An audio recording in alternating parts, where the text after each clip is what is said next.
Polytechnic college ഹോസ്റ്റലിലാണ് 2 കിലോയോളം കഞ്ചാവ് police പിടികൂടിയത്. ഡാൻസാഫും പോലീസും മണിക്കൂറുകളോളം നടത്തിയ പരിശോധനയിലാണ് ഇത്രയും അധികം കഞ്ചാവ് പോലീസിന് കണ്ടെത്താൻ കഴിഞ്ഞത്. അത് വിൽക്കാൻ ഉപയോഗിക്കുന്ന, തൂക്കാൻ ഉപയോഗിക്കുന്ന ത്രാസ് ഉൾപ്പെടെ കണ്ടുപിടിച്ചു എന്നൊക്കെയുള്ളത് വളരെ ആശങ്കയുണ്ടാക്കുന്ന, ഞെട്ടലുണ്ടാക്കുന്ന വാർത്തയാണ്.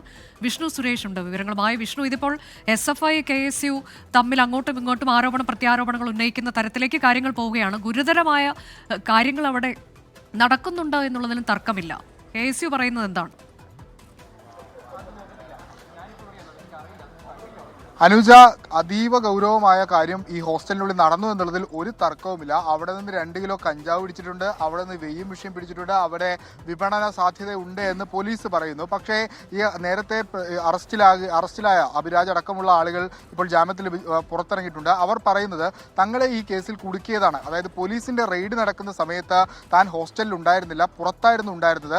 റെയ്ഡ് നടക്കുന്നത് അറിഞ്ഞാണ് ഹോസ്റ്റലിലേക്ക് എത്തിയത്. അപ്പോൾ അവിടെ പോലീസുകാർ പരിശോധന നടത്തുന്നു. പോലീസുകാർ തന്നോട് ചില കാര്യങ്ങളൊക്കെ ചോദിച്ചു. അവരുടെ പക്കൽ അപ്പോൾ കഞ്ചാവ് ഉണ്ടായിരുന്നു. തൻ്റെ മുറിക്ക് മുൻപിൽ ആ പരിസരത്താണ് ഉണ്ടായിരുന്നത്. ഇത് എവിടെ നിന്ന് പിടിച്ചു എന്ന് പോലും തന്നോട് പറഞ്ഞില്ല. ഇത് എവിടെ നിന്ന് ലഭിച്ചു എന്ന് തന്നോട് പറഞ്ഞില്ല. നിന്റെ മുറിയിൽ നിന്ന് ലഭിച്ചു എന്നുള്ള ഒരു മറുപടി മാത്രമാണ് പോലീസിൽ നിന്ന് ലഭിച്ചത്. ഒരു മുൻവിധിയോടുകൂടി പോലീസ് പെരുമാറി എന്നുള്ളതാണ് അഭിരാജ് പറയുന്നത്. നേരത്തെ അല്പസമയം മുമ്പ് കളമശ്ശേരി ഏരിയ SFIയുടെ ഏരിയ പ്രസിഡന്റ് ദേവരാജ് സംസാരിച്ചത് ഈ ആകാശ് എന്ന് പറയുന്ന വിദ്യാർത്ഥിയുടെ മുറിയിൽ നിന്ന് 2 കിലോ കഞ്ചാവ് പിടികൂടിയിരുന്നു. ആ മുറിയിൽ നിന്നാണ് ഏറ്റവും കൂടുതൽ കഞ്ചാവ് പിടികൂടിയത്.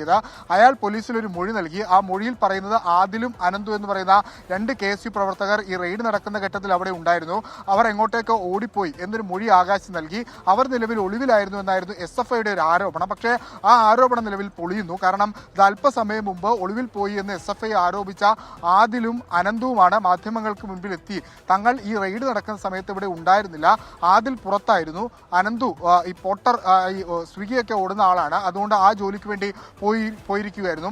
അതുകൊണ്ട് തങ്ങൾക്ക് ഈ കേസ്, ഇത് രാഷ്ട്രീയ പ്രേരിതമായ ആരോപണം തങ്ങൾക്കെതിരെ ഉന്നയിക്കുന്നു. ഈ പരസ്പര ആരോപണ പ്രത്യാരോപണങ്ങളിലേക്ക് ഈ കഞ്ചാവ് കേസ് മാറുകയാണ്. അപ്പോഴും ഒരു വസ്തുതയെ അവിടെ നിലനിൽക്കുന്നത്, ഈ ഹോസ്റ്റലിൽ, അതായത് കളമശ്ശേരി പോളിടെക്നിക്കിലെ ഹോസ്റ്റലിൽ കഞ്ചാവ് എത്തിച്ചു. അത് 1-2 ഗ്രാം കഞ്ചാവല്ല, 2 കിലോവിനടുത്ത് കഞ്ചാവ് എത്തിച്ചു. ഏറ്റവും ഗുരുതരമായ കാര്യവും വിഷ്ണു, ഇതിൽ 2 കിലോയോളം കഞ്ചാവ് എന്ന് പറയുന്നത് നിസ്സാര കാര്യമല്ല.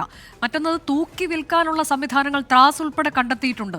അപ്പോൾ ഇവിടെ നടന്നുകൊണ്ടിരുന്നത് എന്താണ് എന്നതിലേക്ക് വളരെ ഗൗരവത്തിൽ പോലീസും എക്സൈസും ഒക്കെ എത്തുമെന്ന് തന്നെയല്ലേ നമ്മൾ കരുതേണ്ടത്? ഇതിന്റെ ഉറവിടം എവിടെ എന്നുള്ളതിലേക്കും അവർ എത്തിച്ചേരുമല്ലോ വിഷ്ണു.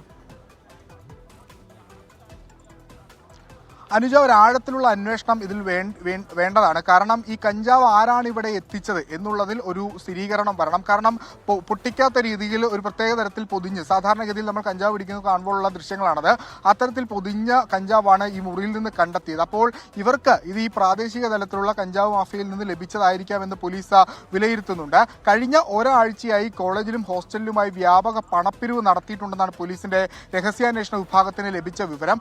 ആ വിവരത്തിന്റെ അടിസ്ഥാനത്തിൽ തന്നെയാണ് ഹോസ്റ്റലിൽ പരിശോധന നടത്തുകയും ചെയ്തത്. പക്ഷേ നിലവിൽ പിടിയിലായ പ്രതികൾ പറയുന്നത് തങ്ങൾക്ക് ഇതുമായി ബന്ധമില്ല എന്നാണ്. മറ്റാരോ ഈ കഞ്ചാവ് തങ്ങളുടെ ഹോസ്റ്റലിൽ കൊണ്ടുവന്ന് വെച്ചു എന്നുള്ളതാണ് അവരുടെ ആരോപണം. അതുമായി ബന്ധപ്പെട്ട് ഇപ്പോൾ നേരത്തെ പിടിയിലായി ജാമ്യം ലഭിച്ച അഭിരാജ് അടക്കമുള്ള ആളുകൾ ആഭ്യന്തരമന്ത്രിക്ക് പരാതി നൽകും. ഇതിൽ തങ്ങളെ കുടുക്കാനുള്ള ബോധപൂർവമായ ശ്രമം നടന്നിട്ടുണ്ട്. അതുകൊണ്ട് തന്നെ ഇതിലൊരു ആഴത്തിലുള്ള അന്വേഷണം വേണമെന്നാണ് പറയുന്നത്. പുറത്തുനിന്നടക്കം വിദ്യാർത്ഥികൾ, അല്ലെങ്കിൽ മുൻ വിദ്യാർത്ഥികളും പുറത്തുനിന്നടക്കമുള്ള ആളുകളുമൊക്കെ ഈ ഹോസ്റ്റലിൽ നിരന്തരം വരുന്നുണ്ട് എന്നുള്ളതും ഒരു വസ്തുതയെ അവിടെ നിലനിൽക്കുന്നു. കോളേജ് അധികൃതർക്കും കാര്യമായി ഇതിൽ നിന്ന് ഒഴിഞ്ഞു നിൽക്കാനാവില്ല. അവരുടെ ഭാഗത്തുനിന്നും ചില വീഴ്ചകളൊക്കെ സംഭവിച്ചിട്ടുണ്ട്. എങ്ങനെയാണ് പുറത്തുനിന്നുള്ള ആളുകൾക്ക് ഈ ഹോസ്റ്റലിലേക്കൊക്കെ ആക്സസ് ലഭിക്കുക എന്നുള്ളത് ഒരു ചോദ്യമായി അവിടെ നിൽക്കുന്നുണ്ട്. അതിനെല്ലാം മറുപടി ലഭിക്കേണ്ടതാണ്. ഒരു ബ്ലാക്ക് സ്പോട്ടായി പോളിടെക്നിക്കിലെ ഹോസ്റ്റൽ മാറുന്നു എന്നുള്ളത് ദൗർഭാഗ്യകരമായ കാര്യമാണ്. നമ്മൾ ഈ ലഹരിയുമായി ബന്ധപ്പെട്ടൊക്കെ വളരെ സജീവമായ ക്യാമ്പയിനുകളായി സർക്കാർ പോകുന്നു, ഡീഹണ്ട് പോലുള്ള പ്രവർത്തനങ്ങളൊക്കെയായി പോലീസ് പോകുന്നു. അതിനിടയിലാണ് ഒരു കോളേജ് ഹോസ്റ്റൽ തന്നെ കോളേജ് ഹോസ്റ്റലിൽ നിന്ന് തന്നെയാണ് ഇത്രയധികം കഞ്ചാവ് പിടികൂടിയിട്ടുള്ളത്. എന്ത് ആയിരുന്നു ഈ കുട്ടികൾ അവിടെ ചെയ്തുകൊണ്ടിരുന്നത് എന്നൊക്കെയുള്ളതിലേക്ക് ആഴത്തിൽ അന്വേഷണം പോകേണ്ടതുണ്ട്. ഇപ്പോൾ ഇതിലൊന്നും തങ്ങൾക്ക് പങ്കില്ല എന്ന് പറഞ്ഞുകൊണ്ട് വിദ്യാർത്ഥികൾ ഉൾപ്പെടെ രംഗത്തേക്ക് വരികയും ചെയ്യുന്നു.